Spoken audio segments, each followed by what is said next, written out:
Welcome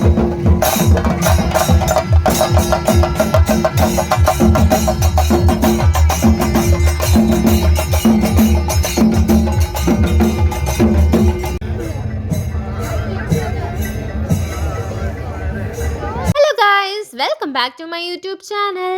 അപ്പോൾ ഇന്ന് രാവിലെ തന്നെ ഒരുങ്ങിക്കെട്ടി അമ്പലത്തിൽ പോവാണ്. അപ്പോൾ ഇന്നത്തെ ദിവസം കുത്തിയോട്ടം ദിവസമാണ്. അപ്പോൾ വൈകിട്ടാണ് കുത്തിയോട്ടം എങ്കിലും രാവിലെ കുറച്ച് ഇതൊക്കെ ഉണ്ട് കേട്ടോ.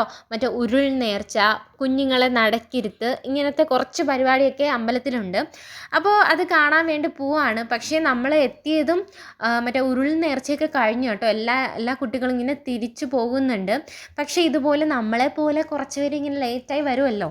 അപ്പോൾ അവർ ലേറ്റായി വരുന്നവരും ജസ്റ്റ് ഉരുളുന്നുണ്ട്. അല്ലെങ്കിൽ കുറേ പേര് കാണും കേട്ടോ. 6 മണിക്ക് എന്തോ ആണ് ഈ ഉരുൾ നേർച്ച. നമ്മൾ പക്ഷേ എത്തിയപ്പോൾ 6:30 ആയിട്ടുണ്ട്. അപ്പോൾ എല്ലാവരും പോയിട്ടുണ്ട്. അപ്പോൾ ഇതുപോലെ നമ്മളെപ്പോലെ ലേറ്റായി വരുന്നവർ ഇങ്ങനെ ഉരുളയാണ്. കൊച്ചു കുട്ടി മുതൽ വലിയവർ വരെ ഇതുപോലെ ഉരുളും കേട്ടോ. ഉരുൾ നേർച്ചയാണ് ഇത്. പിന്നെ നമ്മൾ അമ്പലത്തിൻ്റെ ഉള്ളിൽ പോയി തൊഴുതിട്ടുണ്ട്. പിന്നെ അത് അമ്പലത്തിൻ്റെ ഉള്ളിലാണ് ഈ കുഞ്ഞു പിള്ളേരെ ഇരുത്തുന്ന അങ്ങനെ ഒരു ചടങ്ങുണ്ട്. കുഞ്ഞു പിള്ളേരെ നടക്കിരുത്ത്. അപ്പോൾ അതെനിക്ക് കാണിക്കാൻ പറ്റത്തില്ല. അമ്പലത്തിൻ്റെ ഉള്ളിലാണ് എന്ന് വെച്ചാൽ കുഞ്ഞു പിള്ളേരെ ഇരുത്തുന്ന പരിപാടിയാണ്. അത് കഴിഞ്ഞ് ഇവിടെ രാവിലെ ഫുഡൊക്കെ കൊടുക്കും. കാപ്പിയാണ് കൊടുക്കുന്നത്. എല്ലാ പ്രാവശ്യവും ഇഡ്ഡലിയും സാമ്പാറും ചായക്കായിരിക്കും. പക്ഷേ ഈ പ്രാവശ്യം ഇടിയപ്പവും ഗ്രീൻ പീസ് കറിയില്ലേ അതും ചായയാണ് ഈ പ്രാവശ്യം. പിന്നെ അതൊക്കെ കഴിച്ച ശേഷം നമ്മൾ വീട്ടിലോട്ട് പോവുകയാണ്. അപ്പോൾ ഋതുവും പൊന്നും അവിടെ കിടന്ന് കുറച്ച് നേരം കളിച്ചു കേട്ടോ. അപ്പോൾ കയ്യിൽ പൂവൊക്കെ ഇരിപ്പുണ്ട്. അവിടെ തറയിൽ കിടന്ന് പൂവൊക്കെ എടുത്ത് കളിച്ചിട്ടുണ്ട്. പിന്നെ എവിടെ പോയാലും പിള്ളേർക്ക് കളിപ്പാട്ടം വാങ്ങിക്കൊടുക്കും. അല്ലെങ്കിൽ പിള്ളേർ ബഹളം ഉണ്ടാക്കും. അങ്ങനെ നമ്മൾ കളിപ്പാട്ടമൊക്കെ വാങ്ങിക്കൊടുക്കാനും പിന്നെ നമ്മൾ ഫാൻസി ഐറ്റംസൊക്കെ കുറച്ച് നോക്കിയിട്ടുണ്ടായിരുന്നു. അങ്ങനെ അത് നോക്കിക്കൊണ്ടിരിക്കുകയാണ്. അപ്പോൾ ഇന്ന് കുത്തിയോട്ട ദിവസമാണ്. എല്ലാവർക്കും അറിയാമായിരിക്കും നമ്മുടെ ആറ്റുകാൽ കുത്തിയോട്ടമില്ലേ അതേ പോലെ തന്നെയാണ് ഇവിടെയും കുത്തിയോട്ടം. പിന്നെ ഋതു വീട്ടിൽ വന്നിട്ടുണ്ട്. അത് കഴിഞ്ഞ് ഇപ്പോൾ ഏകദേശം സമയം നേരത്തെ രാവിലെയാണ് പോകുന്നത്. ഇപ്പോൾ വൈകിട്ടായിട്ടുണ്ട്. അപ്പോൾ ഒരു 6 മണിയൊക്കെ ആയിട്ടുണ്ട്. അപ്പോൾ പൊന്നുവിന് താലപ്പൊലിയുണ്ട്. അപ്പോൾ അതിന് ഞാനാണ് ഒരുക്കി കൊടുക്കുന്നത്. സത്യം പറഞ്ഞാൽ എനിക്ക് ഒരുക്കാനൊന്നും അറിയില്ല. പക്ഷേ ഞാൻ അവളെ എന്തൊക്കെയൊക്കെ ചെയ്തു കൊടുക്കുന്നുണ്ട് കയ്യിലുള്ളതൊക്കെ സാധനം. അപ്പോൾ ഋതുവിന് താലപ്പൊലിയില്ല. പക്ഷെ അവളെ ഒരുക്കണ കണ്ടിട്ട് അവൾക്കും വേണം, വാശി പിടിക്കുന്നുണ്ട്. പിന്നെ അവളെയും ജസ്റ്റ് വെറുതെ ഒന്ന് ഒരുക്കി കൊടുത്തതാണ്. അങ്ങനെ ഞാൻ ഐഷാഡും കണ്ണും ലിപ്സ്റ്റിക്കും എല്ലാം എഴുതി കൊടുക്കുന്നുണ്ട്. അവൾ പറയുന്നുണ്ട്, അപ്പാ എന്നെ കൊളാക്കി തരുമോ? ഞാൻ പറഞ്ഞു, ഇല്ലടി സൂപ്പറാക്കി തരാം. ലാസ്റ്റ് ഞാൻ അവളെ കാണിച്ചു തരാം കേട്ടോ, ഞാൻ അവളെ ആക്കി വെച്ചിരിക്കുന്ന കോലം. അങ്ങനെ ഞാൻ പോകുന്ന ദിവസം എല്ലാം ഞാൻ അവൾക്ക് ഇങ്ങനെ താലപ്പൊലിക്ക് ഒരുക്കി കൊടുക്കാറ്. സത്യം പറഞ്ഞാൽ ഞാൻ മേക്കപ്പൊക്കെ ജസ്റ്റ് ഒന്ന് ചെയ്തിരുന്നു കണ്ടോ. അല്ലെങ്കിൽ എനിക്ക് ലാസ്റ്റ് സമയം കിട്ടില്ല. ഞാൻ ഓൾറെഡി പണ്ടൊക്കെ അങ്ങനെയാണ്. ഞാൻ ഒരുങ്ങാതെ അവളെ ഒരുക്കും. ലാസ്റ്റ് എനിക്ക് ഒരുങ്ങാൻ സമയം കിട്ടില്ല. പിന്നെ അച്ഛൻ കിടന്ന് പെട്ടെന്ന് ധൃതി വെക്കും, പോവാന്ന് പറഞ്ഞിട്ട്. അപ്പോൾ ലാസ്റ്റ് അവളെ ലുക്ക് കാണാം കേട്ടോ നിങ്ങൾക്ക്. എൻ്റെ മോനെ കണ്ടോ അപ്പം എത്തേരിയെന്ന് കേട്ടോ. ഞെട്ടിച്ചുട്ടി ചീത്തയാവരുത് കേട്ടോ. കണ്ടോ, ഇങ്ങനെയാണ് ഞാൻ അവളെ ഒരുക്കി കൊളാക്കി കൊടുത്തിട്ടുണ്ട്. അവൾ എന്തൊക്കെ ഡയലോഗ് പറയുന്നുണ്ട്. അവളെന്ന് വെച്ചാൽ മൈലാഞ്ചി ഇട്ടത് കണ്ടോ, മാല കണ്ടോ എന്നൊക്കെയാണ് അവൾ പറയുന്നത്. അവൾക്ക് ഭയങ്കര ഇഷ്ടമാണ് കേട്ടോ ഇങ്ങനെ വീഡിയോ എടുത്ത് സംസാരിക്കുന്നത്. അവൾക്ക് ഒരു യൂട്യൂബ് ചാനലുണ്ട്. പക്ഷേ അവൾ ആക്റ്റീവ് അല്ല. നമ്മുടെ യൂട്യൂബ് ചാനൽ തുടങ്ങി പിന്നെ പിള്ളേർ അതിൽ അഡിക്റ്റായി പോകും. അതുകൊണ്ട് അവൾ ആക്റ്റീവ് അല്ല. പിന്നെ അവൾക്ക് കിരീടവും ഒക്കെ വെച്ച് കൊടുക്കുന്നുണ്ട്. കിരീടം വെച്ച് കൊടുത്തിട്ട് പൂ വെച്ച് കൊടുക്കണം. പിന്നെ ഹാരം ഇട്ട് കൊടുക്കണം. പിന്നെ ഇങ്ങനെ കയ്യിലുണ്ടല്ലോ, കയ്യിൽ മറ്റേ ഈ ജമന്തിയില്ലേ, ജമന്തി ഏത് വേണമെങ്കിലും കെട്ടാം. പിച്ചിപ്പൂ കയ്യിലും കാലും അങ്ങനെയൊക്കെ കെട്ടുന്ന ഒരേ ആചാരങ്ങളൊക്കെ ഉണ്ട് കേട്ടോ. ഞാൻ അങ്ങനെ അവളെ എല്ലാം ചെയ്തു കൊടുക്കുന്നുണ്ട്. അങ്ങനെ ലാസ്റ്റ് ലുക്ക് ഇതാണ് ഗൈസ്. അപ്പോൾ ഇന്ന് അവൾക്ക് താലപ്പൊലിയാണ്. നാളെ ഈ താലപ്പൊലി എടുത്ത് നിർത്തുന്ന ചമയവിളക്കാണ്. അപ്പോൾ പെട്ടെന്ന് ഞാൻ ഇങ്ങനെ ഒരുങ്ങുന്നുണ്ട് കേട്ടോ. അങ്ങനെ നമ്മൾ അവളെയും കൊണ്ട് അമ്പലത്തിൽ പോകാൻ ഇറങ്ങിയിട്ടുണ്ട്. 7 മണിക്കാണ് കുത്തിയോട്ടം സ്റ്റാർട്ട് ചെയ്യുന്നത്. അപ്പോൾ 7 മണി ആവാറായിട്ടുണ്ട്. അങ്ങനെ നമ്മൾ അമ്പലത്തിൽ ചെന്നതും കുത്തിയോട്ടം സ്റ്റാർട്ട് ചെയ്യാൻ പോവാണ്. അപ്പോൾ അതിൻ്റെ ബഹളങ്ങളും കാര്യങ്ങളൊക്കെ നടക്കുന്നുണ്ട് അമ്പലത്തിൽ. മറ്റേ ഇതുണ്ടല്ലോ, വെടികണ്ടോ, ഇങ്ങനെ പൊട്ടിക്കൊണ്ടിരിക്കുകയാണ്. അപ്പോൾ നമ്മൾ അമ്പലത്തിൽ ഇങ്ങനെ കുത്തിയോട്ടം സ്റ്റാർട്ട് ചെയ്യാൻ പോകുമ്പോഴാണ് ഇങ്ങനെ പൊട്ടിക്കുന്നത്. കണ്ടോ ഇതൊക്കെ കണ്ടപ്പോൾ ഋതുവിന് ഭയങ്കര ഇഷ്ടമാണ് കേട്ടോ ഇങ്ങനെയൊക്കെ കാണുന്നൊക്കെ. അങ്ങനെ അവൾ കണ്ടു. പിന്നെ ആദ്യത്തെ ഓട്ടം ആണ് നിങ്ങൾ കാണുന്നത്. ഇങ്ങനെ ചൂരൽ കുത്തുന്നതാണ് കേട്ടോ. ആ പ്രോസസ്സിംഗ് ആണ്. ആദ്യം എന്തോ കമുകിൻ ഓലയാണോ കമുകിൻ പൂവാണോ എന്തോ ആണ് കേട്ടോ. എന്ത് പൂവാണെന്ന് എനിക്കറിയില്ല. ഒരു ഹാരം പോലത്തെ കെട്ടിക്കൊടുക്കും. എന്നിട്ട് ചൂരൽ അവർക്ക് കുത്തി കൊടുക്കും. കുത്തിയിട്ടാണ് അവരെ വിടുന്നത്. അപ്പോൾ ഇത് സ്റ്റാർട്ട് ചെയ്യുന്നത് അമ്പലത്തിൽ നിന്ന് നമുക്ക് സ്റ്റാർട്ട് ചെയ്തിട്ട് കുറച്ച് ദൂരമുണ്ട്. കുറച്ച് നിങ്ങൾക്ക് പറഞ്ഞ സ്ഥലമൊന്നും മനസ്സിലാവില്ല. കുറച്ച് കറങ്ങി പിന്നെ നമ്മൾ ലാസ്റ്റ് അമ്പലത്തിൽ തന്നെ എത്തുന്നത്. പണ്ടൊക്കെ അങ്ങനെയല്ല. പണ്ടൊക്കെ അമ്പലത്തിൽ വെച്ചല്ലായിരുന്നു ഇവരെ മേക്കപ്പ് ചെയ്യുന്നതും സ്റ്റാർട്ട് ചെയ്യുന്നതും കുത്തിയോട്ടം. വേറൊരു സ്ഥലമുണ്ട്. നമ്മുടെ ഈ അമ്പലത്തിൻ്റെ വക തന്നെ വേറൊരു സ്ഥലമുണ്ട്. അപ്പോൾ ആ അമ്പലത്തിൽ നിന്നാണ് സ്റ്റാർട്ട് ചെയ്യുന്നത്. പക്ഷേ എന്തോ ദൈവപ്രശ്നം എന്തൊക്കെ വെച്ചപ്പോൾ അങ്ങനെ പൊക്കൂടാ അങ്ങനെ അമ്പലത്തിൽ നിന്നാണ് സ്റ്റാർട്ട് ചെയ്യുന്നത്. അങ്ങനെ എന്തൊക്കെ വന്നു. അങ്ങനെ 2 വർഷമായിട്ട് ഇപ്പോൾ അമ്പലത്തിൽ നിന്നാണ് സ്റ്റാർട്ട് ചെയ്യുന്നത്. ഇങ്ങനെ ചൂരൽ ചില കുഞ്ഞുങ്ങൾ കരയുന്നില്ല. ചില കുഞ്ഞുങ്ങളൊക്കെ ചൂരൽ കുത്തുമ്പോൾ കരയുന്നുണ്ട് കേട്ടോ. അങ്ങനെ ഓരോ ചിലവർ ഒന്നായിട്ട് ഓട്ടം എടുക്കും. ചിലവർ 1, 2, 3 അങ്ങനെയൊക്കെ ചേർന്ന് അങ്ങനെ എടുക്കുന്നവരുണ്ട്. എന്നിട്ട് മേളത്തോടെയാണ് അവരെ കൊണ്ടുപോകുന്നത്. മിക്കവർക്കും അറിയായിരിക്കും. അങ്ങനെ ഋതുവിനെ ഇടയ്ക്ക് കാണിക്കാൻ പറയുന്നുണ്ട്. അതാണ് കേട്ടോ ഞാൻ ക്യാമറ കാണിക്കുന്നത്. അങ്ങനെ ഓരോ കുഞ്ഞുങ്ങളെയും അപ്പോൾ ഫസ്റ്റത്തെ ഓട്ടം എന്ന് പറഞ്ഞാൽ 3 ഓട്ടമുണ്ട്. 3 ഓട്ടം ഫസ്റ്റത്തെ ഓട്ടം അമ്പലത്തിൻ്റെ വകയാണ്. അപ്പോൾ അതാണെങ്കിൽ ഈ ഓട്ടപ്പിള്ളേരാണെങ്കിൽ നമ്മൾ 1-ാം ദിവസം മുതലേ അവർ ഇങ്ങനെ ദക്ഷിണയൊക്കെ കൊടുത്തിട്ട് അമ്പലത്തിൽ നിന്ന് ഈ 7 ദിവസം വരെ നിർത്തും കേട്ടോ. എന്നിട്ട് ഈ ആരൊക്കെ ഉണ്ടോ ആ കുട്ടികളുടെ പേര് നമ്മളിങ്ങനെ തിരഞ്ഞെടുക്കും. അതിൽ 3 പേരെ തിരഞ്ഞെടുക്കും.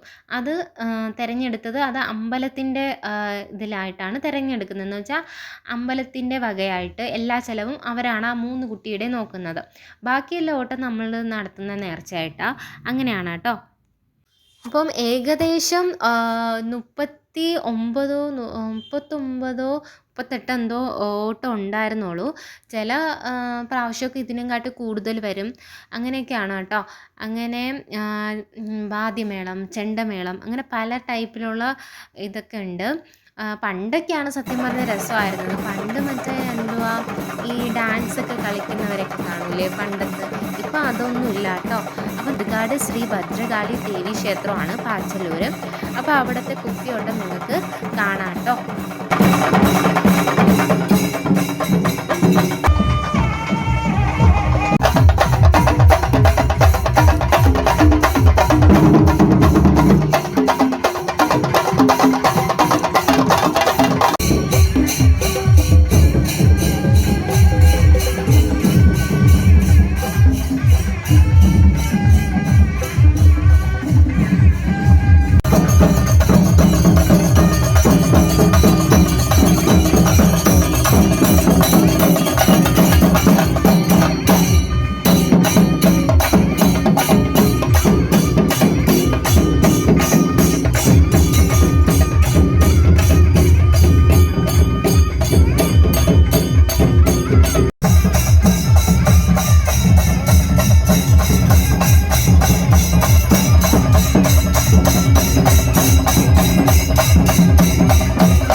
ശേഷം ഞാൻ അതിൽ ജോയിൻ ചെയ്യുകയാണ്. അപ്പോൾ ഞാൻ ഒരു മാറി നിന്ന് ആദ്യം വീഡിയോ എടുത്തുകൊണ്ടിരുന്നത്. അപ്പോൾ ഇനി ഞാൻ അവരുടെ താലപ്പൊലിയുടെ കൂടെ പോകുന്നുണ്ട്. അപ്പോൾ ഇത് എൻ്റെ ഫ്രണ്ടാണ് രേഷ്മ. കഴിഞ്ഞ വീഡിയോ കണ്ടവർക്ക് അറിയാം. അങ്ങനെ നമ്മളെല്ലാവരും ഉണ്ട് കേട്ടോ. അവളുടെ ചേച്ചിയുടെ മോളുണ്ട്. അങ്ങനെ നമ്മളെല്ലാവരും കൂടെ ഇങ്ങനെ എന്താ നല്ല രസമാണ് ഇങ്ങനെ സംസാരിച്ചൊക്കെ ഇങ്ങനെ നടക്കാനേ. ഉത്സവം ഒരു പ്രത്യേകത വൈബാണ്. അത് നമുക്ക് പറഞ്ഞറിയിക്കാൻ പറ്റില്ല. അത്രയ്ക്കും ആഘോഷമാണ് ഉത്സവങ്ങൾ തുടങ്ങുമ്പോൾ. പിന്നെ അതുപോലെ തന്നെ കുറേ പേര് തട്ടങ്ങളും ദേവി ഇങ്ങനെ സ്വീകരിക്കാൻ വേണ്ടി ഓരോ പേരും ഇങ്ങനെ തട്ടമായിരുന്നാലും പിന്നെ കൂടെ ഇതുപോലെ താലപ്പൊലി എടുക്കുന്നവർക്കും എല്ലാവർക്കും അവർ വെള്ളം ഫ്രൂട്ടി എല്ലാം തന്നെ. ലാസ്റ്റ് ഈ വെള്ളമൊക്കെ കുടിച്ചുണ്ടല്ലോ ഒരു വഴിയാവും. സത്യം അതാ എന്ന് വെച്ചാൽ എല്ലായിടത്തും വെള്ളം തരുന്നുണ്ട്. ഫ്രൂട്ടി ആയിരുന്നാലും വേറെ ജ്യൂസായിരുന്നാലും ഇതൊക്കെ കുറേയൊക്കെ കിട്ടിയിട്ടുണ്ട് കേട്ടോ. വേറൊരു ജ്യൂസ് കിട്ടിയിട്ടുണ്ട്, അതെനിക്ക് ഇഷ്ടപ്പെട്ടില്ല. ഞാൻ അടുത്ത് വഴി കളഞ്ഞു. അങ്ങനെ സത്യം പറഞ്ഞാൽ അതെ വെള്ളം കുടിച്ച് മടുക്കും. സത്യം പറഞ്ഞാൽ ഈ താലപ്പൊലിയുടെ കൂടെ പോയാൽ പിന്നെ കാലും അതുപോലെ തന്നെ കാലൊക്കെ നടന്നിട്ട് ഒരു പഞ്ചറാവും കാലൊക്കെ. എന്ന് വെച്ചാൽ അത്രയും ദൂരം നമ്മൾ നിന്നാണല്ലോ പോകുന്നത്. പിന്നെ സ്ഥലങ്ങളിലെത്തുമ്പോൾ ഇതുപോലെ ഭയങ്കര ആഘോഷമാണ്. എല്ലാം ദേവിയുടെ ഫ്ലക്സും ഇതുപോലെ ഇങ്ങനെ എന്താ പടക്കങ്ങളായിരുന്നാലും എല്ലാം ഭയങ്കര ആഘോഷമായിട്ടാണ് നടക്കുന്ന സ്ഥലങ്ങളിലെത്തുമ്പോൾ കണ്ടോ. പിന്നെ ഇതൊക്കെ സ്ക്രീനൊക്കെ വെച്ചിട്ടുണ്ട് നമ്മുടെ അമ്പലത്തിൻ്റെ എഴുന്നള്ളപ്പ്. അങ്ങനെ ഭയങ്കര ഒരു വൈബാണ്. നിങ്ങൾ വന്നിട്ടുണ്ടെങ്കിൽ നിങ്ങൾക്ക് അറിയാം ഈ ക്ഷേത്രത്തിൽ. എല്ലാ ക്ഷേത്രവും അങ്ങനെ ആയിരിക്കുമല്ലേ. കണ്ട ജനങ്ങൾ വരെ ഭയങ്കര കൂടി ഇങ്ങ് നിൽക്കുക ഇത് കാണാൻ വേണ്ടി, കുത്തിയോട്ടം കാണാൻ വേണ്ടി. അങ്ങനെ നമ്മളിപ്പോൾ പകുതി എത്തിയിട്ടുണ്ട് കേട്ടോ നടന്ന്. ഇനി ഒരു പകുതിയും കൂടെ എത്താനുണ്ട് നമ്മൾ തിരിച്ചെത്താൻ വേണ്ടി. അപ്പം ഞാൻ ഇടയ്ക്കിടയ്ക്ക് വീഡിയോ എടുക്കുന്നുണ്ട്. എല്ലാ വീഡിയോ എനിക്ക് എടുക്കാൻ പറ്റിയില്ല. കുറച്ചൊക്കെ വീഡിയോ ഞാൻ ആഡ് ചെയ്യുന്നുണ്ട്. ഇങ്ങനെ ഇതുപോലെ ഇങ്ങനെ നടന്ന് വരുമ്പോൾ ഓരോ വഴികളും ഇങ്ങനെ തട്ട നിവേദ്യമെന്ന് പറയണമെന്ന് തോന്നുന്നു. അങ്ങനെ ഇങ്ങനെ ദേവിയെ സ്വീകരിക്കാൻ വേണ്ടി ഓരോ പേരിങ്ങനെ ഒരുക്കിയിട്ടുണ്ട്. പിന്നെ പണ്ടൊക്കെ എൻ്റെ ചേട്ടൻ നിന്നിട്ടുണ്ട് ഈ കുത്തിയോട്ടത്തിനൊക്കെ. അപ്പോൾ നമ്മളൊക്കെ ചെറുതായിരുന്നു. പിന്നെ എന്തുവാ സത്യം പറഞ്ഞാൽ നമ്മൾക്ക് സിമ്പിളായിട്ട് ഇങ്ങനെ നടന്നു പോയാൽ മതി. പക്ഷേ ഈ കുത്തിയോട്ട പിള്ളേരുടെ കാര്യം ഒന്ന് ആലോചിക്കണം. എന്ന് വെച്ചാൽ അവർ മേക്കപ്പും ഉള്ള പൂവും കിരീടം, എനിക്ക് തോന്നുന്നു കിരീടമാണ് അവരുടെ മുടി നല്ല വേദന എടുക്കും. ഉള്ള സ്ലൈഡൊക്കെ കുത്തി വെച്ചിട്ടേ അങ്ങനെ അവരെങ്ങനെയാണെന്തോ എനിക്കറിയാം. ഇപ്പം ഞാൻ പറഞ്ഞില്ല നേരത്തെ ഒരു അമ്പലത്തിൽ വെച്ചിട്ടാണ് സ്റ്റാർട്ട് ചെയ്യുന്നത് നേരത്തെ 3 വർഷങ്ങൾ. അപ്പോൾ ഈ ഒരു അമ്പലത്തിൽ വെച്ചിട്ടാണ് സ്റ്റാർട്ട് ചെയ്യുന്നത്. ഇവിടെയും ആ ദേവിയാണ് ഇരിപ്പുള്ളത്. അപ്പോൾ ഭയങ്കര എന്താ വെടിയായിരുന്നു കേട്ടോ.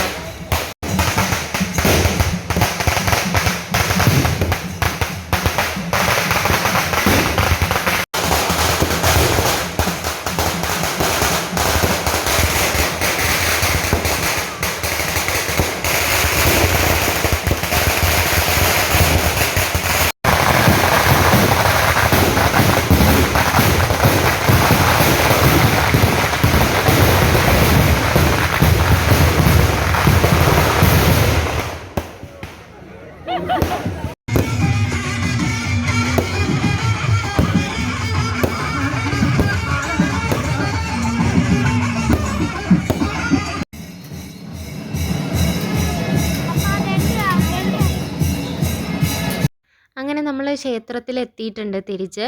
പിന്നെ ദേവിയെ ഇരുത്തുന്നത് പച്ചപ്പന്തൽ കുടിയിരുത്ത് അങ്ങനെയാണ് പറയുന്നത്. അവിടെയാണ് ഇരുത്തിയിട്ടുള്ളത്. പിന്നെ നമ്മൾ തൊഴുതിട്ട് മടങ്ങുന്നുണ്ട്. പിന്നെ എഴുന്നള്ളിപ്പുണ്ട് കേട്ടോ. പക്ഷെ നമ്മൾ എഴുന്നള്ളിപ്പിന് ഇരിക്കുന്നില്ല. നമുക്ക് നാളെ ചമയവിളക്കുണ്ട്. അതുകൊണ്ട് നമ്മൾ പെട്ടെന്ന് എഴുന്നള്ളിപ്പ് കാണാൻ നിന്നില്ല. അങ്ങനെ പോവാണ് കേട്ടോ.